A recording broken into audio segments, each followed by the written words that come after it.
Hello and welcome to India Today's digital bulletin on all things Omicron, where our focus remains the Omicron scenario in India. I'm Milan Sharma. First up, we are looking at the total tally of Omicron cases in the country. It is surging. States like Maharshtra and Delhi are leading in Omicron cases. In fact, even states like Telangana, Karnataka, Tamil Nadu have been contributing to the Omicron tally. We have now cases in Jammu and Kashmir as well, and 2 cases have been reported in the state of Uttar Pradesh too. Moving on, there's a concept of hybrid immunity or super immunity that has become the buzzword on social media. But what exactly does it mean? What is hybrid immunity or super immunity? It is basically a combination of either those people who have received natural infection, immunity from that, as well as those who have been vaccinated against COVID-19 and have had breakthrough infections. But certainly it's a concept that experts have started looking at and understanding more in detail.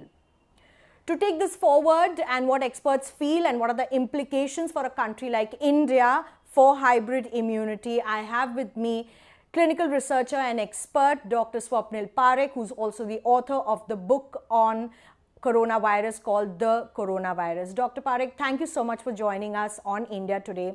First up, I want to ask you whether India as a nation is moving towards hybrid immunity or super immunity because of the large level of infections we have seen in the second wave in the country. Hi Milan, pleasure to be with you as always. Like you pointed out, we did have a devastating second wave and a lot of people were infected, and our vaccination figures are ever increasing. When we think about hybrid immunity, we have to remember that there may be individuals who have had one or more infections and individuals who have had one or more vaccinations with different types of vaccines. So an individual with one infection and 2 vaccine doses may have a different kind of hybrid immunity from someone with 1 infection and 1 vaccine dose. An individual with 2 doses of Covishield and an infection may have a different kind of hybrid immunity from someone who has had 1 infection and 2 doses of Covaxin. So there are some nuances to this. What we do know is that individuals with hybrid immunity have a high degree of protection themselves from future severe COVID-19. And to the best of our knowledge that we do know, this applies equally to individuals who had an infection and then were vaccinated, or individuals who were vaccinated and then had an infection. But of course, it's always preferable if you have to have an infection to have it after vaccination. Dr. Parikh, in fact, that's a very interesting point that you have put across, that hybrid immunity or super immunity could be different for people who've taken different vaccines. And how could that pan out for India? Because 80% or odd vaccinations in India have happened with Covishield, which is the AstraZeneca vaccine, and the rest have taken Covaxin. We don't have too much data on Covaxin and Omicron yet. I hope that's incoming.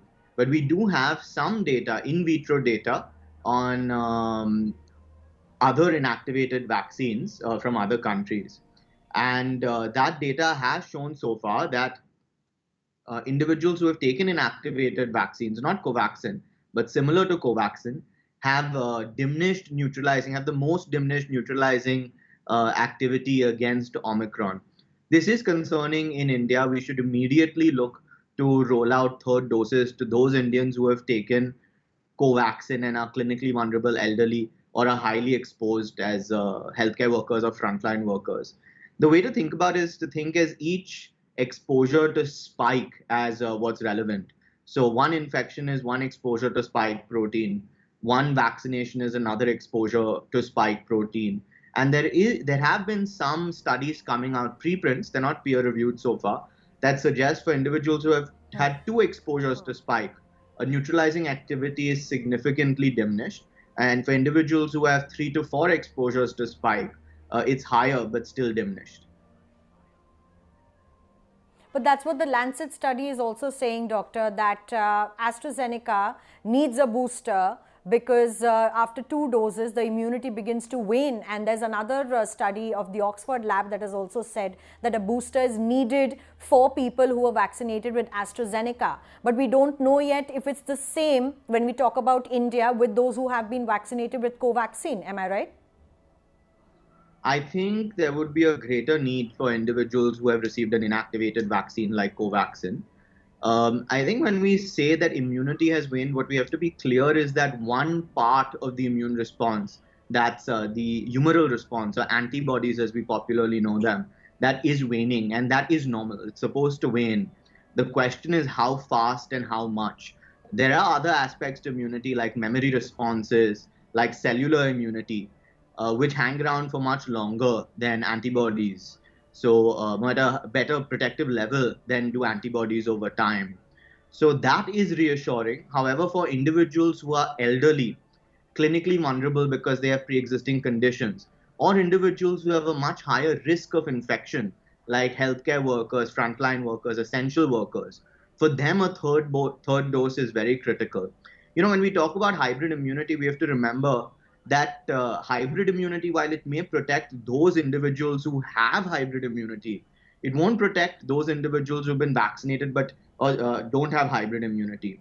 For them, we need the booster more. And it's very difficult for us to delineate who has hybrid immunity and who doesn't. That's very interesting. But another question that I just wanted to quickly ask you is, how long are we even protected if, for example, there is a sense that people have developed hybrid immunity? What is the length or duration of protection from it? So when we think about protection, we have to remember it's a gradient. So the protection against infection, or a infection in the upper respiratory tract, like in the nose or in the throat, may last for a much shorter period of time, just for a few months. But protection against severe outcomes, like an infection in the lungs causing pneumonia, or very severe disease resulting in hospitalization or death, may last for a much longer period of time. And that's what's really important. However, where it does get slightly relevant is that there are studies suggesting that, especially in individuals who are elderly or have pre-existing conditions, somewhere between 4 to 6 months after the last dose, there was a slight decrease in protection against hospitalization against the Delta variant.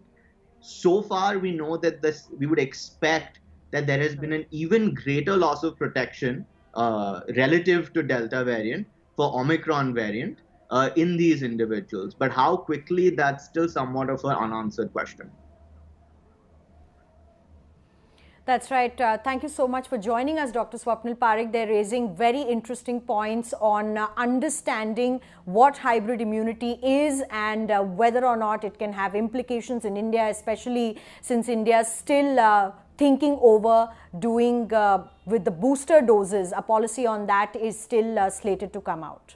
Thank you, Doctor. Well, moving on, now we have the situation in the world due to Omicron, but there seems to be some good news that's coming in from the US, as the US FDA has approved under emergency use authorization for Pfizer's Paxlovid. That is an antiviral pill that will be used for treatment of mild to moderate COVID-19 in adults and children above the age of 12. The US FDA has also issued a caveat that the pill is not a substitute for vaccines and cannot be taken pre or post exposure to COVID virus. Well, there's another grim situation from the United Kingdom. For the first time this year, United Kingdom has reported more than 1 million cases of COVID-19, and that's the highest single day tally for the country. UK is one of Europe's most affected by the virus, with more than 147,000 deaths since the pandemic began and more than 11 million positive cases as well. And India is waiting and watching for how severe the third wave projected in January and February this year will be, and that seems to be a big concern for not just India but countries across the world. And that's all we have for you in this digital bulletin of Omicron. Stay tuned to indiatoday.in and keep watching India Today.